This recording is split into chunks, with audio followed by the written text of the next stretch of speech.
Hello everyone, welcome to my YouTube channel. तो आज हम लिपिन कोड फार्मा का चैप्टर नंबर 9 स्टार्ट करने वाले हैं, जिसका नाम है एंजियोलाइटिक एंड हिप्नोटिक ड्रग्स। तो ये चैप्टर हमारे पास सीएनएस फार्मा का है, तो इसको स्टार्ट करते हैं। तो इसमें सबसे पहले हमारे पास ओवरव्यू दिया हुआ है, तो ओवरव्यू को पढ़ते हैं। Disorders involving anxiety are among the most common mental disorders. वो डिसऑर्डर्स जिनमें हमारे पास एंजाइटी होती है, वो हमारे पास मोस्ट कॉमन मेंटल डिसऑर्डर्स हैं। Anxiety is an unpleasant state of tension, apprehension और uneasiness, a fear that arises from either a known और एन अननोन सोर्स। तो एंजाइटी क्या है? हमारे पास एक अनप्लेजेंट स्टेट है। तो एंजाइटी में क्या होता है, हमारे पास किसी भी बंदे को बहुत ज़्यादा टेंशन होती है, उसको डर लगता है, उसको कंफर्टेबल फील नहीं होता, वो अनईजी होता है। मतलब वो डर उसको किसी चीज़ को सोचने से लगता है। जैसे हमारे एग्जाम्स होते हैं तो हमें एंजाइटी होती है ना एग्जाम से पहले, वो तो हमारे पास माइल्ड एंजाइटी होती है, वो तो सही हो जाती है। लेकिन हमारे पास अगर एंजाइटी बहुत ज़्यादा हो जाए तो उसको हम क्रोनिक एंजाइटी बोलते हैं। उसके लिए हमें फिर ट्रीटमेंट करनी पड़ती है। The physical symptoms of severe anxiety are similar to those of fear such as tachycardia, sweating, trembling and palpitations and involve sympathetic activation. और जब हमें फिजिकल सिम्टम्स नजर आते हैं एंजाइटी में, वो हमारे पास फेयर के जैसे ही सिम्टम्स होते हैं। मतलब कि हमें जो सिम्टम्स नजर आते हैं एंजाइटी में, वो कौन से? टेकिकार्डिया नजर आता है, मतलब एबनॉर्मल हार्ट बीट हो जाती है, तेज तेज दिल धड़कता है, स्वेटिंग हो जाती है उस बंदे को, ट्रेम्बलिंग हो जाती है, कपकपाहट हो जाती है उस बंदे को, पल्पिटेशंस हो जाती हैं। और हमारे पास एंजाइटी में सिंपैथेटिक एक्टिवेशन हो जाती है। मतलब जो सिंपैथेटिक नर्वस सिस्टम की एक्टिवेशन से चीजें होनी थी, वो सारी चीजें एंजाइटी में होती हैं।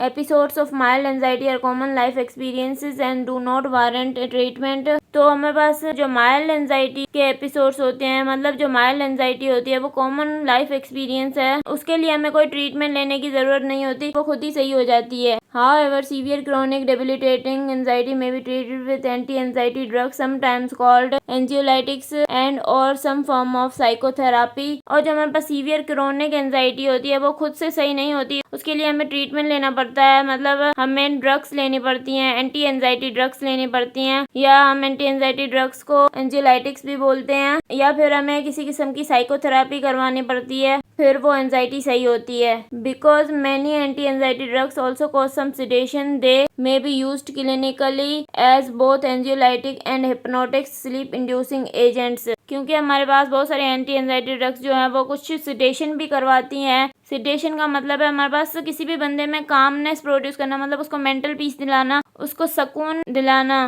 तो इसलिए एंटी एंजाइटी ड्रग्स को हम एंजियोलाइटिक्स के तौर पे भी यूज करते हैं और हिप्नोटिक के तौर पे भी यूज करते हैं। हिप्नोटिक मतलब स्लीप इंड्यूसिंग एजेंट्स, जो स्लीप को इंड्यूस करवाते हैं। मतलब अगर हम हिप्नोटिक्स लेते हैं तो हमें नींद आना शुरू हो जाती है। मतलब कोई बंदा है जिसको इंसोम्निया है, उसको नींद सही से नहीं आती, तो हम उसको हिप्नोटिक्स देते हैं, फिर उसको सही से नींद आती है। और सिडेशन में क्या होता है कि नींद नहीं आती उस बंदे को, सिर्फ उसको कामनेस फील होती है, वो सुकून में आ जाता है। नींद हिप्नोटिक्स की वजह से आती है। Figure 9.1 summarizes the anxiolytic and hypnotic agents. Figure 9.1 में हमारे पास एंजियोलाइटिक और हिप्नोटिक एजेंट्स को समराइज किया गया है, तो मैं आपको दिखाती हूँ वो figure. Some anti depressants are also indicated for certain anxiety disorders, however they are discussed with the anti depressant see chapter 10। कुछ एंटी डिप्रेसेंट्स भी हमारे पास एंजाइटी के डिसऑर्डर्स के लिए यूज किए जाते हैं, तो उन एंटी डिप्रेसेंट्स को हम चैप्टर नंबर 10 में पढ़ेंगे। अब मैं आपको फिगर 9.1 दिखाती हूँ। तो ये हमारे पास फिगर 9.1 है, इसमें हमारे पास समरी ऑफ एंजियोलाइटिक और हिप्नोटिक ड्रग्स दी गई है। तो मैं आपको दिखाती हूँ कि हमारे पास कौन सी एंजियोलाइटिक और हिप्नोटिक ड्रग्स हैं। तो एंजियोलाइटिक और हिप्नोटिक ड्रग्स में हमारे पास सबसे पहले बेंजोडाइजेपिन्स आ जाती हैं। तो इसमें हमारे पास कौन कौन सी हैं? अल्प्राजोलाम, क्लोडाइजिपोक्साइड,